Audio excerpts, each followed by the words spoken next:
ठीक है। अब हम लोग एक नए प्रॉब्लम की तरफ आते हैं। प्रॉब्लम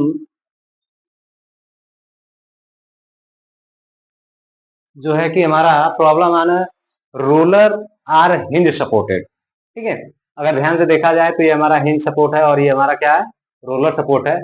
इनके बारे में अगर हम लोग कैलकुलेशन करें तो सबसे पहली बात तो ये आती है कि हिंज सपोर्ट, मैंने पहले बताया था कि रोलर सपोर्ट जो होता है उसके सिर्फ और सिर्फ एक वर्टिकल रिएक्शन वर्क करता है जो कि आरबी हो जाएगा इस पॉइंट पे, और हिंज सपोर्ट पे दो रिएक्शंस काम करते हैं। एक वर्टिकल काम करता है यानी आर ए वी, और दूसरा आर ए एच। ठीक है, reaction at A on horizontal, reaction at A on vertical. ठीक है, ये दो रिएक्शन हिंज सपोर्ट पे काम करते हैं और रोलर सपोर्ट पे एक रिएक्शन काम करता है। ऐसे भी प्रॉब्लम हम लोग देख लें। ठीक है, तो यहाँ पे अगर देखा जाए तो पॉइंट सी पे 50 न्यूटन का लोड वर्टिकली लग रहा है, लेकिन पॉइंट डी पे इंक्लाइन लोड लग रहा है 60 डिग्री के एंगल पे 20 न्यूटन का, और पॉइंट ई पे 45 डिग्री के एंगल पे 30 न्यूटन का लोड इंक्लाइन लग रहा है, और पॉइंट बी पे भी 15 न्यूटन का लोड 80 डिग्री के इंक्लाइनेशन पे लग रहा है। इनके बीच की जो दूरी है, ए से सी के बीच की दूरी 20 सेंटीमीटर, सी से डी के बीच में 40 सेंटीमीटर, एंड डी से ई के बीच में 70 सेंटीमीटर, एंड ई से डी के बीच में 40 सेंटीमीटर का जो डिस्टेंस दिया हुआ है। इसमें रिएक्शन फाइंड करना हमें है। तो अब यहाँ पे देखिए हमने बताया था कि सबसे पहला हमारा इक्विलिब्रियम कंडीशन जो होता है वो होता है,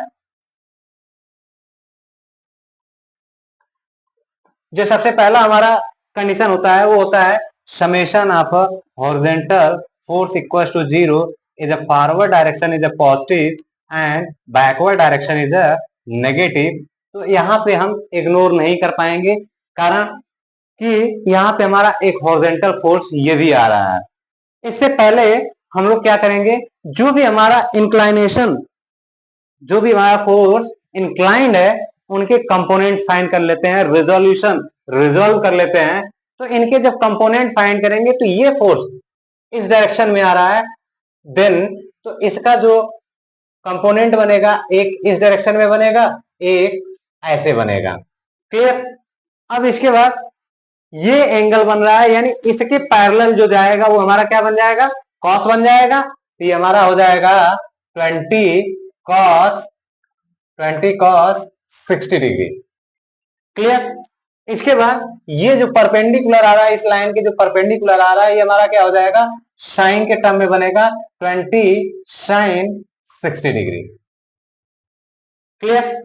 अब इसके बाद इसको रिजोल्व करेंगे, तो इसको जब रिजोल्व करेंगे तो एक फोर्स हमारा इस डायरेक्शन में जाएगा क्योंकि इसका जो इंक्लाइनेशन है कुछ ऐसे बना हुआ है, और दूसरा इस तरीके से जाएगा। तो यहाँ पे देखिए थीटा यहां से बन रहा है, थीटा इस लाइन से बन रहा है, तो जब इस लाइन से बनेगा थीटा तो ये हमारा इसके पैरेलल जो लाइन जाएगी वो हमारा क्या बनेगा, कॉस के टर्म में बनेगा, यानी हमारा हो जाएगा 30 कॉस 45, एंड ये हमारा हो जाएगा 30 साइन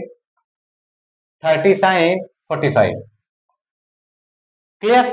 अब इसके बाद इसमें देखा जाए तो ये भी हमारा फोर्स इस डायरेक्शन में बन रहा है, तो इसका एक कंपोनेंट हमारा इस डायरेक्शन में जाएगा और एक फोर्स हमारा इस डायरेक्शन में आएगा, और थीटा हमारा इसके रिस्पेक्ट में बन रहा है, इस लाइन के रिस्पेक्ट में, तो ये हमारा हो जाएगा 15 कॉस 80, एंड ये हमारा बन जाएगा 15 साइन 80 डिग्री। ठीक है, ये हमारा हो गया।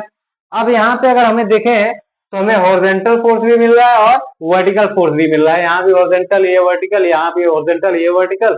ठीक है, अब यहाँ पे हम सोल्यूशन करेंगे तो यहाँ पे हम देखेंगे सबसे पहला condition summation of horizontal force equals to 0, forward direction is positive and backward direction is negative. Then यहाँ पे अब देखें तो सबसे पहला फोर्स हमारे जो मिल रहा है R A H is a forward direction is a positive, then 20 cos 60 is a backward direction is a negative 20 cos 60, and then ये forward direction is 30 cos 45, then ये backward direction is negative 15 cos 80 degree equals to 0.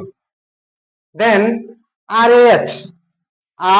A H equals to, इन सब को हम क्या करेंगे, इसको इसको और इसको राइट हैंड साइड ट्रांसफर करेंगे और इनकी जो वैल्यू आएगी वो हमारा वैल्यू आएगा -8.61.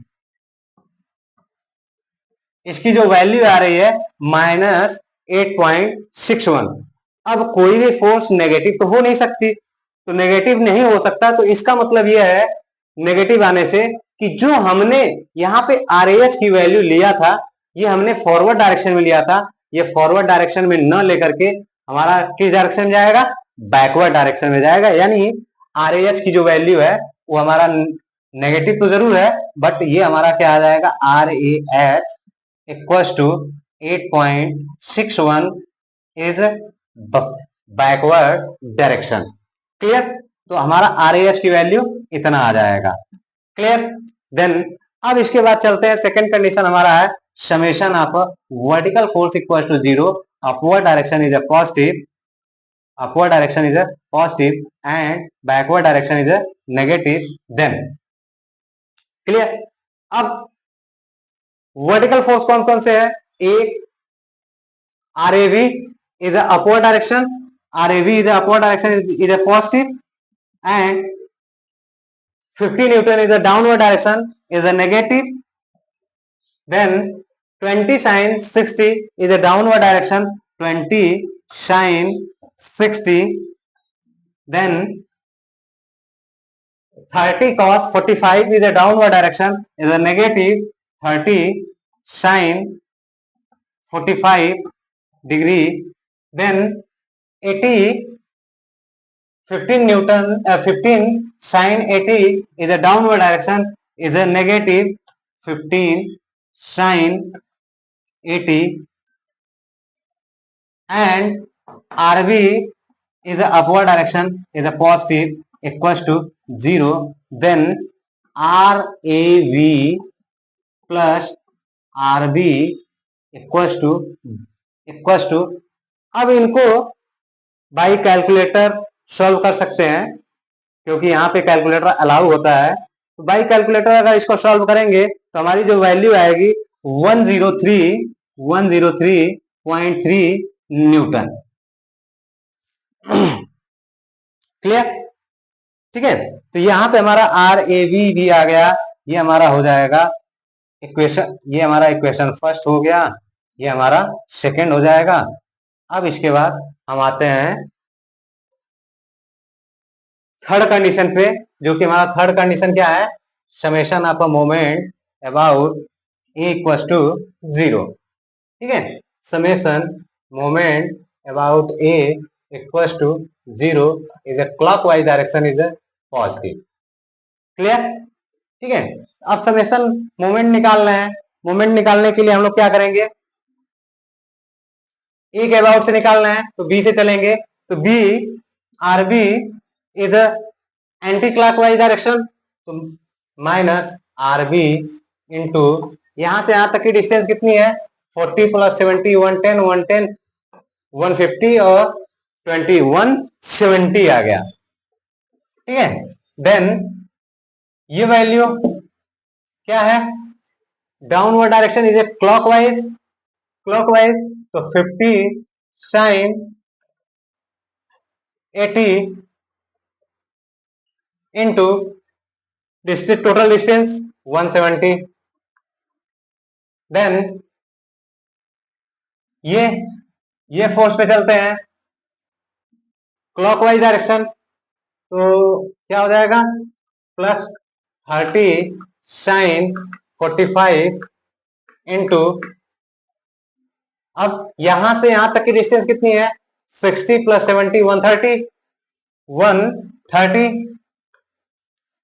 फिर इसके बाद इस फोर्स पे चलते हैं, ये फोर्स हमारा जो है कितना है, प्लस क्लॉकवाइज डायरेक्शन में आएगा, plus 20 sine 60 into 20 sin 60 into यहां से यहां तक का जो डिस्टेंस है वो कितना है 20 + 40 = 60 60 हो गया। देन 50 न्यूटन क्लॉकवाइज डायरेक्शन, तो 50 इंटू 20, अब तो कोई नहीं बचा, इक्वल टू हमारा क्या हो जाएगा 0। ठीक है, अब यहां पे हम क्या करेंगे माइनस आरबी इंटू 170 ट्रांसफर कर देंगे। आरबी इंटू 170 अगर हम माइनस कर ट्रांसफर कर दें राइट हैंड साइड में तो हमारी जो वैल्यू आएगी, ठीक है, माइनस आरबी इंटू 170 को हमने क्या किया ट्रांसफर कर दिया, तो यहाँ पे हमारा आरबी इक्वल टू क्या आ जाएगा 42.98 न्यूटन। भाई कैलकुलेटर आप लोग सॉल्व कर लीजिएगा, ठीक है, भाई कैलकुलेटर अगर सॉल्व करेंगे तो आ जाएगा आसानी से 42.98 न्यूटन। देन आरबी की वैल्यू अगर फाइंड हो गई तो इसकी वैल्यू यहां पे पुटअप कर देंगे तो हमें क्या मिल जाएगा आर ए वी मिल जाएगा, आर ए वी। ठीक है, तो आर ए वी फाइंड करिए। R A V plus R B equal to 103.3, then R A V plus 42.98 equal to 103.3, then R A V equal to 103.3 minus 42.98 equal to, ठीक है, अब इसे calculate कर लीजिए जितना आ जाएगी वैल्यू, आर ए वी की वैल्यू हमारा कितना आ जाएगा 60.32 न्यूटन आ जाएगा आर ए वी की वैल्यू।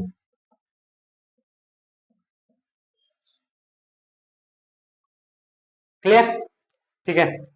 अब यहां पे अगर हम लोग ध्यान से देखें तो ये हमें यहाँ पे दो कंपोनेंट मिल रहा है, हमें रिएक्शन क्या फाइंड करना है कि सपोर्ट ए पे आर ए की वैल्यू कितना है और सपोर्ट बी पे आरवी की वैल्यू कितना है। तो आरवी की वैल्यू तो हमने फाइंड कर लिया, आरवी की वैल्यू हमारा कितना आ गया 42.98, बट अभी भी हमारा आर ए की वैल्यू नहीं आया, क्यों, क्योंकि ये तो आर ए वी और आर ए एच की वैल्यू आया।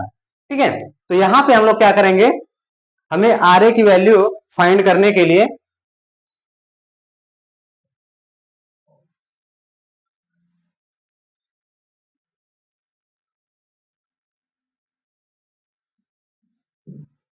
हमें यहाँ पे आर ए की वैल्यू फाइंड करने के लिए हम लोग क्या करेंगे, इन दो फोर्सेस का रिजल्टेंट फाइंड कर लेंगे। कैसे फाइंड कर लेंगे, देखिए ये पॉइंट हमारा ये हो गया ए पॉइंट है, ए पॉइंट पे एक फोर्स हमारा ये हमारा आर ए एच हो गया, आर ए एच, और ये हमारा हो गया आर ए वी।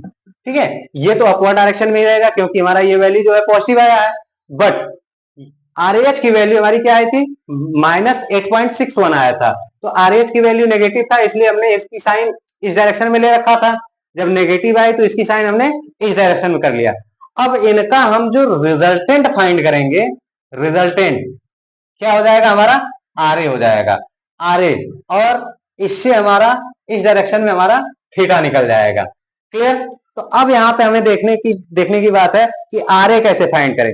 तो हमें आर ए फाइंड करने के लिए हमने पिछली क्लास में आपको फार्मूला बताया था कि R A equal to under root R A H का whole square plus R A V का होल स्क्वायर इक्वल टू, अब यहाँ पे आर ए एच की वैल्यू कितना आया है under root 8.61 and R A V की वैल्यू कितना आया 60.32।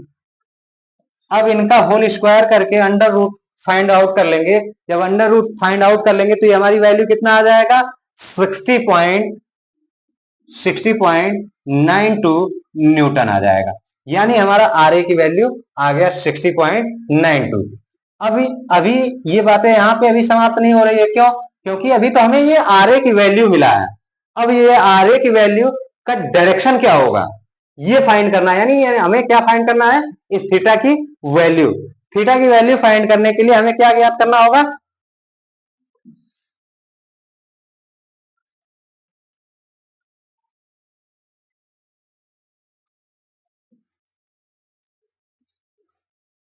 थीटा की वैल्यू फाइंड करने के लिए हमें क्या करना होगा कि tan, हमारा फॉर्मूला था कि tan theta equals to v upon h होता है। तो v की वैल्यू कितना दिया हुआ है, RAV कितना दिया है 60.32 अपॉन h की वैल्यू कितना है 8.61, ये हमारा हो गया। तो यहां से हमारा tan थीटा इक्वल्स टू आ जाएगा 7.006 आ जाएगा, ठीक है। देन थीटा इक्वल्स टू हमारा क्या हो जाएगा tan inverse 7.006 equals to theta की वैल्यू बाय कैलकुलेटर फाइंड कर लीजिएगा, आपका आ जाएगा 81.87 डिग्री आ जाएगी। तो ये हमारा फाइनल आरए और आरबी की वैल्यू आ गया, ठीक है। यानी थीटा हमारा जो एंगल लगेगा, जो हमारा आरए की इंक्लाइनेशन होगी वो कितने डिग्री पे होगी 81.87 डिग्री पे होगी। आरएबी की वैल्यू ये आया, आरए की वैल्यू ये आया है और आरबी की वैल्यू आया था 42.98 आया था। आरबी की वैल्यू 42.98 आया था और इसकी वैल्यू आरए की वैल्यू आ गया 60.92 आ गया। ये हमारा पूरा कैलकुलेशन है। प्रॉब्लम आना हिंज आर रोलर सपोर्टेड, ठीक है। तो ऐसे भी क्वेश्चंस बनते हैं और भी टाइप के क्वेश्चंस हम आप लोगों को अभी बताते हैं, देखते हैं। अगर कुछ हमें बताने लायक मिला तो जरूर बताएंगे आप लोगों को, ठीक है।